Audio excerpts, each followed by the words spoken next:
सभी को सुप्रभात। मैं शिषपाल मेरे BA पार्ट 3 हिंदी साहित्य के अंतर्गत हम दुष्यंत कुमार की गजल उनके सहप्रसंग व्याख्या कर रहे थे। तो बताया था, गजल में आया कि सिर्फ हंगामा खड़ा करना मेरा मकसद नहीं। मेरी कोशिश है कि सूरत बदलनी चाहिए। मेरी कोशिश है कि सूरत बदलनी चाहिए। हो गई है पीर पर्वत से पिघलनी चाहिए। इस हिमालय से कोई गंगा निकलनी चाहिए। ये गजल, इस पे हमने सहप्रसंग व्याख्या की। जो अपने पाठ्यक्रम में जितनी इनकी गजलें हैं उनका तो सहप्रसंग व्याख्या करवा ही रहे हैं, और जो इनकी गजल अन्य जगह से हमें उपलब्ध हुई है वो भी आपको साथ साथ में याद दिला रहे हैं। जैसे कि बताया कि अब दीवार पर्दों की तरह हिलने लगी। अब दीवार पर्दों की तरह हिलने लगी। शर्त लेकिन थी कि बुनियाद हिलनी चाहिए। शर्त लेकिन थी कि बुनियाद हिलनी चाहिए। फिर बताया था कि मेरे सीने में नहीं तो तेरे सीने में ही सही। हो कहीं भी आग, लेकिन आग जलनी चाहिए। हो गई है पीर पर्वत से पिघलनी चाहिए। इस हिमालय से कोई गंगा निकलनी चाहिए। फिर बताया, सिर्फ हंगामा खड़ा करना ही मेरा मकसद नहीं। सिर्फ हंगामा खड़ा करना ही मेरा मकसद नहीं। मेरी कोशिश है कि सूरत बदलनी चाहिए। राजकीय सेवा में होते हुए दुष्यंत कुमार ने इंदिरा गांधी जी का आपातकाल की बरसना की आलोचना की छा रहा है कोहरा। इस प्रकार से अपने राजकीय सेवा में होते हुए भी निडर होकर उनकी आलोचना की, और इनकी जो मित्र मंडली थी मार्कंडेय अन्य साथी, उनका स्नेह मिला और गजल में ये पूर्ण हुए। मात्र 42 वर्ष की आयु में ही एक ख्याति अर्जित की। अब इनकी बची हुई गजल है उस पे हम चर्चा करेंगे। कोशिश करेंगे कि इस क्लास में इनकी गजलों का पूर्ण करने का आज हम प्रयास करते हैं। तो चले साथ में आप भी अपने रजिस्टर में अंकित करें। गजल आगे है, फिर धीरे धीरे यहाँ का मौसम बदलने लगा है। फिर धीरे धीरे यहाँ का मौसम बदलने लगा है। तो चलें आगे। लिखो आप अपने रजिस्टर में, साथ साथ में अंकित करें। क्या बताया है कि फिर धीरे धीरे यहाँ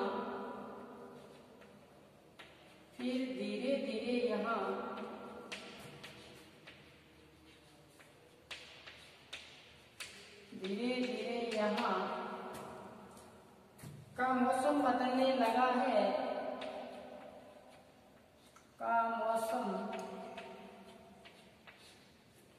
बदलने लगा है।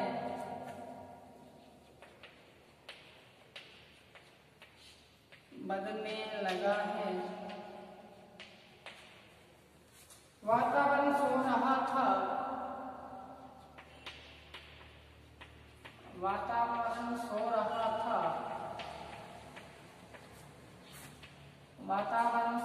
था। अब आंखें मलने लगा है। अब आंखें मलने लगा है। दूसरा गजल देखिए। पिछले सफर की ने पूछो। पिछले सफर की मत पूछो। पिछले सफर की मत पूछो। टूटा हुआ एक रथ था। टूटा हुआ एक रथ था,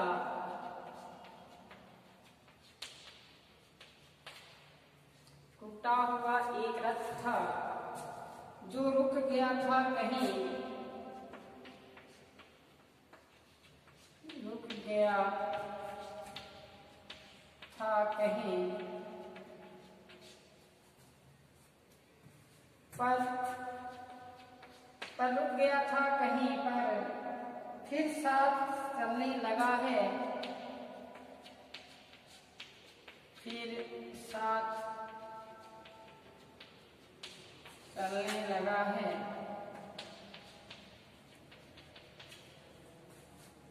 फिर साथ चलने लगा है। इसकी ओर देखने के साथ साथ में हमको पता भी नहीं था, हमको पता भी नहीं था,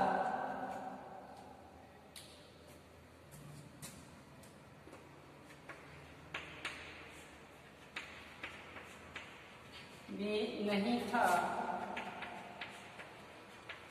हमको पता भी नहीं था वो आग ठंडी पड़ी थी, हमको पता ही नहीं था वो आग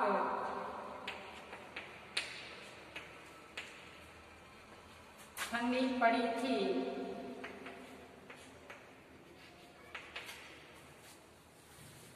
जिस आग पर आज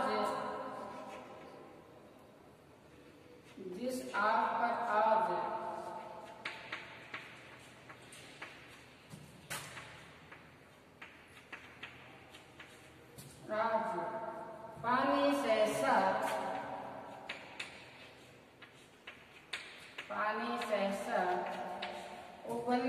सहसा उबलने लगा है,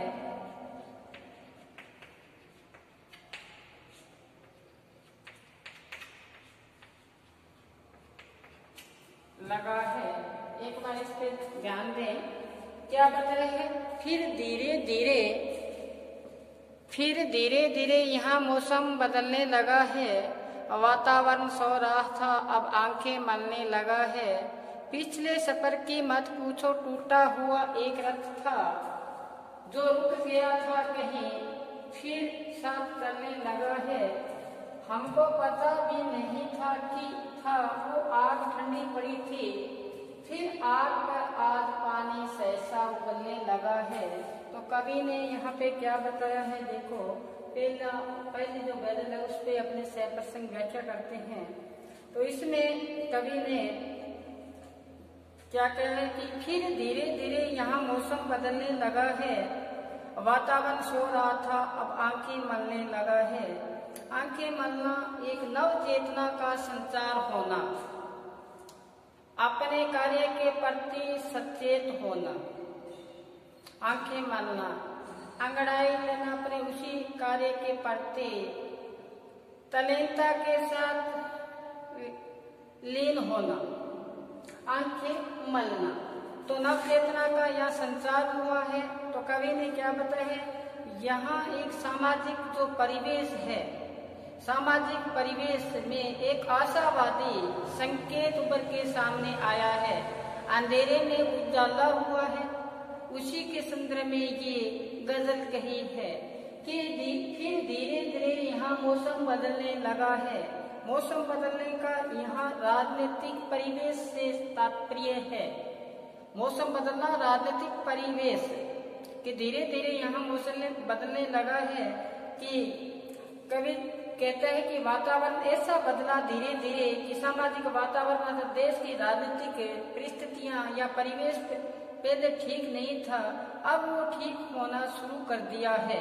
तो क्या बताया? वातावरण सो रहा था, पहले राजनीतिक जो परिस्थितियां थी, परिवेश था, वो सो रहा था, लेकिन अब धीरे धीरे उसमें क्या है? आशावादी संकेत मिले हैं, धीरे धीरे उसमें बदलाव आ रहा है और फिर आंखें मलना प्रारंभ किया है। तो देश क्या कि कुछ ऐसा कह लो कि कुछ नयापन प्रारंभ हुआ है, होने लगा है। तो कवि ने एक आशावादी इस स्वर व्यक्त हुआ है इस गजल के माध्यम से। फिर दूसरा देखो कि पिछले सफर की मत पूछो, पिछले सफर की मत पूछो, टूटा हुआ एक रथ था जो रुक गया था, कहीं फिर साथ चलने लगा है। पिछले सफर की मत पूछो, टूटा हुआ एक क्या था, रथ था जो रुक गया था, कहीं पर फिर साथ साथ चलने लगा है। इसमें कवि ने क्या बताया है, फिर वही बात ऊपर वाली जो पंक्ति है उसी के संदर्भ में ये बात कही है कि राजनीतिक परिवेश में जो बदलाव आया है, नयापन आया है, उस वही यहाँ दर्शाया गया है, परिवर्तन है। कवि ने आशावादी जो संकेत है वो दिए यहाँ पे कि पिछले सफर की मत पूछो। कवि कहते हैं कि मेरी पिछली जीवन यात्रा के बारे में मत पूछो, उसके बारे में मत पूछो। पिछले सफर की, पिछले जीवन यात्रा के बारे में मत पूछो, क्योंकि टूटा हुआ एक रथ था। मैं जीवन रूपी एक रथ था, वो क्या था, टूटा हुआ था, जिसमें अनेक कष्ट झेले हैं। जीवन में अनेक कष्ट झेले हैं, और उस यात्रा में रथ का खंडित होना, टूटना था। अब उसमें क्या आ रहा है, सुधार आ रहा है। वो पहले रथ टूट चुका था उसका, अब वो रुक गया था, लेकिन अब वो फिर भी साथ साथ चलने लगा है। तो यहाँ इसमें व्यक्तिगत जीवन की जो वेदना कवि ने की है वो यहाँ दर्शाई है कि पिछले सफर की मत पूछो, मेरे जीवन में क्या परेशानी आई, कितनी मैंने यहाँ कष्ट झेलने पड़े हैं इस यात्रा में, लेकिन फिर भी मैं आशावादी संकेत के साथ बताया है, मैं रुका नहीं, आगे से आगे चलता रहा। यही जीवन का ध्येय है। कितना ही परेशानी आए, कितना ही कष्ट आए, अपने पाँव को जमाए रखना है, आगे से आगे चलते जाना है, तो मंजिल हमें प्राप्त होगी। यही बात यहाँ कही है कि पिछले सफर की, अपने जीवन में छोटा सा जीवन है, इतनी परेशानी आती है कि एक परेशानी दूर होती है, दूसरी तैयार खड़ी होती है। मुकाबला करना ही जीवन है। महत्वपूर्ण बात सुनो गौर से कि जीवन में परेशानियों का मुकाबला करना ही जीवन है। सुखी कोई नहीं है, नानक दुखिया सब संसार, सारे दुखी हैं। कोई शरीर से दुखी है, कोई माया से दुखी है, कोई कैसी दुखी है। लेकिन यहाँ पर जीवन में जितने कष्ट आए, उस कष्टों को निवारण करते हुए हमें प्रगति के रास्ते पे आगे चलना है। वो ही यहाँ पे संकेत दिया गया है कि पिछले सफर की मत पूछो, पीछे जो जीवन यात्रा है, कभी कहता है उसके बारे में मेरे को मत पूछो आप, क्योंकि मैं एक टूटा हुआ क्या था, एक रथ था, जीवन रूपी रथ था, वो टूटा हुआ था मेरा। एक बार वो रुक गया था, लेकिन फिर भी इसने भी आंखें मलना शुरू कर दिया है। फिर चेतना, नव चेतना का क्या हुआ है, संचार हुआ है, आगे चलना शुरू किया है। आगे देखो कि हमको पता भी नहीं था वो आग ठंडी पड़ी थी, हमको पता भी नहीं था कि वो आग ठंडी पड़ी थी, जिस आग पर आज पानी सहसा उबलने लगा है, जिस पर क्या है, आज सहसा पानी उबलने लगा है। इसने देखो फिर समकालीन परिवेश में जो परिवर्तन आए हैं उसके बारे में संकेत किए यहाँ पे कि कवि क्या कहना चाहते हैं कि अन्याय उत्पीड़न का विरोध करने की या कठिनाइयों का संघर्ष करने की भावना कमजोर पड़ गई थी। व्यक्ति शोषण का शिकार हुआ पूंजीपतियों का, और इतने पूंजीपतियों का शिकार हुआ कि जीवन में उठ ही नहीं पाया आगे। उसके बारे में यहाँ बताया है कि हमको पता भी नहीं था कि वो आग ठंडी पड़ी। वो व्यक्ति इतना शोषण पीड़ित था, वो आग थी उसके अंदर, एक स्वतंत्रता रूपी जो आग थी वो क्या पड़ चुकी थी, ठंडी पड़ चुकी थी। लेकिन फिर एक नया आशावादी संकेत सामने आया उभर के। उसमें क्या हुआ कि आज जो आग ठंडी पड़ी थी उस पर क्या उबलना शुरू हो गया है, पानी उबलना शुरू हो गया है। यही बात इसमें बताइए कि सामाजिक जीवन में संघर्ष को सामना करने की क्षमता आज क्या हो गई है, बढ़ चुकी है। और यथार्थ परिणाम मिलने लगा है। जो हमें परिणाम मिलने चाहिए वो बताया है। आग कभी ठंडी नहीं पड़ती, राख के दबने से उसकी आंच भले ही कम हो जाती है, और परंतु समय आने पर वो भी क्या हो जाती है, प्रज्वलित हो जाती है। यही बात बताइए। आग पड़ी है ऊपर, आग उसको ऊपर क्या डाल दो, राख डाल दो, तो आग का आंच है वो वैसा कहीं वैसा रहेगा, कम नहीं होगा। इसी प्रकार इंसान का जो शोषण से जो पीड़ित है उसको दबाया जा सकता है, लेकिन अंदर विराजमान जो शोषणवर्ती की जो अग्नि उसके अंदर जल रही है वो कभी क्या नहीं होती, कम नहीं होती। वही बात बताई है। आग का यहाँ संघर्षशीलता और प्रतिरोध भावना का सजगता का प्रतीक बताया है। आग है जो शब्द आगे बताया कवि ने यहाँ पे क्या, कौन सा जो सवाल है वो है आशावादी का सवाल यहाँ पे सामने आया है। आगे जो व्याख्या है वो साथ साथ में बोर्ड पे लिखते हैं। एक बार ये जो आपकी गजल है अपने रजिस्टर में उतारे, फिर चलते हैं आगे। चलिए आगे देखो, हम आगे देखो कि जो आदमी मर चुके थे, जो आदमी मर चुके थे, जो आदमी मर चुके थे मौजूद है इस सभा में, मौजूद है इस सभा में, मौजूद है इस सभा में,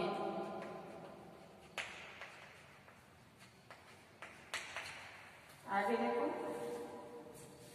हर एक सच कल्पना से, हर एक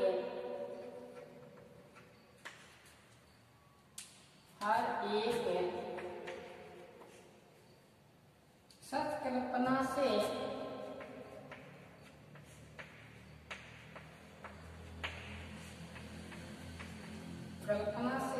आगे निकलने लगा है।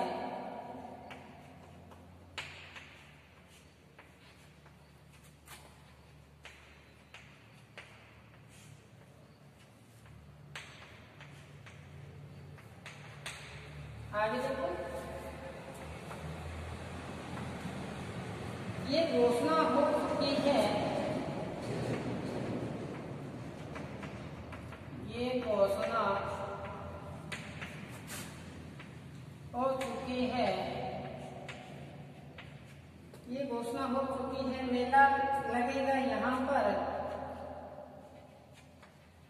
मेला लगेगा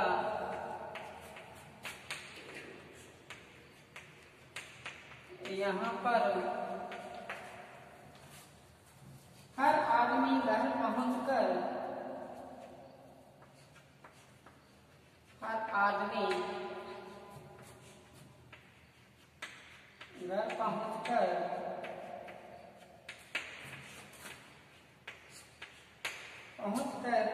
कपड़े बदलने लगा है, कपड़े बदलने लगा है। लास्ट देखो, बातें बहुत हो रही है, बातें बहुत हो रही है,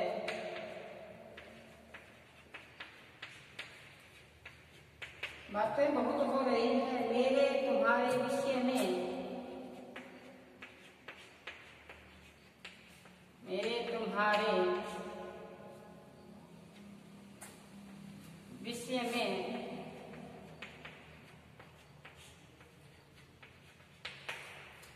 बातें बहुत हो रही है मेरे तुम्हारे विषय में। जो रास्ते में खड़ा था,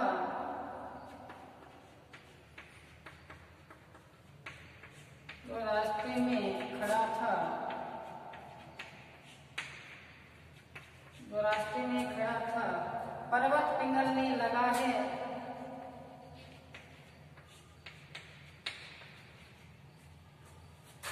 पर्वत पिघलने लगा है,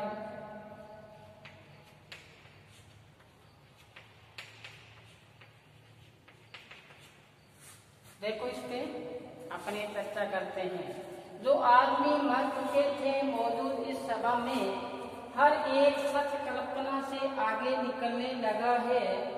ये घोषणा हो चुकी है मेला लगेगा यहाँ पर। हर आदमी घर पहुंचकर कपड़े बदलने लगा है। बातें बहुत हो रही है मेरे तुम्हारे विषय में। जो रास्ते में खड़ा था पर्वत पिघलने लगा है। तो कवि क्या कहना चाहता है कि जो आदमी मर चुके थे, कवि ने यहाँ पर सामाजिक परिवेश में आए हुए परिवर्तन के बारे में चर्चा की है। कवि कहता है कि शोषण से शिकार उत्पीड़ित जो व्यक्ति थे, उसमें अन्याय की एकदम दबे कुचले थे। अब इस स्थिति से वो क्या है, समझ चुके हैं। अब जो सत्य की जो कल्पना है वो आगे निकलने लगा है। समकालीन जीवन की यथार्थ यहाँ पर अभिव्यक्ति हुई है। दूसरा देखो, ये घोषणा हो चुकी है मेला लगेगा यहाँ। फिर वो राजनीतिक परिवेश का नव वातावरण यहाँ उपस्थित हुआ है। कवि ने आशावादी स्वर में क्या बताने की कोशिश की है। कवि कहते हैं कि लोकतंत्र की स्थापना हो चुकी है। कहते हैं लोकतंत्र की क्या हो चुकी है, स्थापना हो चुकी है। और मतदान आदि का अब क्या हो चुका है, प्रचलन हो चुका है। अब घोषणा हो चुकी है मेला लगेगा यहाँ। लोगों में मतदान करने का जो उत्सुकता है, उत्साह है, वो यहाँ बातें हो रही है। वो घोषणा रूपी अब क्या लगेगा, मेला लगेगा यहाँ पे। लोग सज धज कर यहाँ पे विराजमान होने के क्या कर रहे हैं, आने का प्रयत्न कर रहे हैं। तो हर आदमी घर पहुंचकर कपड़े बदलने लगा है। आगे फिर आया, बातें बहुत हो रही है मेरे तुम्हारे विषय में। जो रास्ते में खड़ा था पर्वत पिघलने लगा है। देश के नागरिक है, उनको सुधार करने की यहाँ पर बातचीत हुई है। तो क्या कहते हैं कि जो बाधक तत्व थे, ये जो पर्वत है ना, रास्ते में खड़ा था, जो पर्वत पिघलने लगा है, जो बाधक तत्व थे वो रास्ते से हटना प्रारंभ हो गए हैं। अब एक पर्वत पिघलने का आवश्यक बाधक तत्वों से इनका अस्तित्व अब मिट रहा है। यही बात यहाँ पर कवि ने सामाजिक संवेदना का स्वर यहाँ पर व्यक्त किया है। ये थी गजल दुष्यंत कुमार की। आज हम इनकी गजलों पर सप्रसंग व्याख्या की। फिर हम नए टॉपिक के साथ कल हाजिर होंगे। तब तक आप घर पर रहें, सुरक्षित रहें और मुख्य ध्येय पढ़ते रहें। कहते ना आवर काज तेरा कहते ना काम, और अपना कोई कार्य नहीं है सिर्फ पढ़ने के अलावा। तो घर पर रहें, सुरक्षित रहें और पढ़ते रहें। धन्यवाद।